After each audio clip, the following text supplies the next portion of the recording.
デバイスの修理が必要ですか？無料診断を提供しています。ご自宅まで集荷、配達いたします。電話や移動は不要です。修理前にお見積もりをお送りし、承認いただいた場合のみ作業を進めます。簡単、透明、そしてプロフェッショナル。リンクは説明欄にあります。こんにちは。今日はLenovo ThinkPadの印刷基板に発生した問題を解決する方法を説明します。まず、必要な工具を用意しましょう。必要な工具は、ドライバーセット、ハンダゴテ、クリーニング用のエタノール、そしてピンセットです。最初に、ノートパソコンの背面カバーを外します。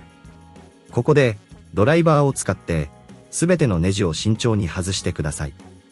ネジは非常に小さく、特に注意が必要です。外したネジは、紛失しないように小さな容器に入れておきましょう。次に、基板を取り出します。基板の周りにある接続ケーブルも外して、慎重に取り扱います。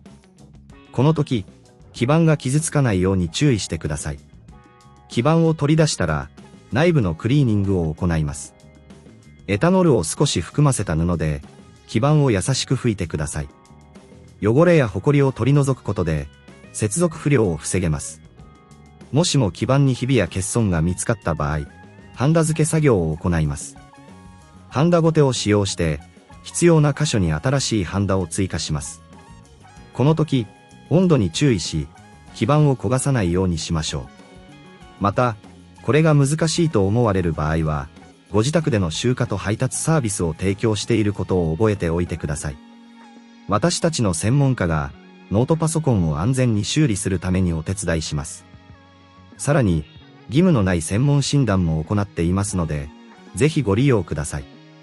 ハンダ付けが完了したら、再度基板を取り付けます。接続ケーブルも忘れずに戻してください。すべての部品が正しく接続されていることを確認したら、背面カバーを元に戻し、ネジで固定します。これで修理は完了です。最後に、修理前の見積もり提供を行っていますので、ぜひご利用ください。電話不要、移動不要で、手軽にサービスを受けられます。これで、Lenovo ThinkPadの印刷基板修理が完了しました。デバイスの修理が必要ですか？無料診断を提供しています。ご自宅まで集荷、配達いたします。電話や移動は不要です。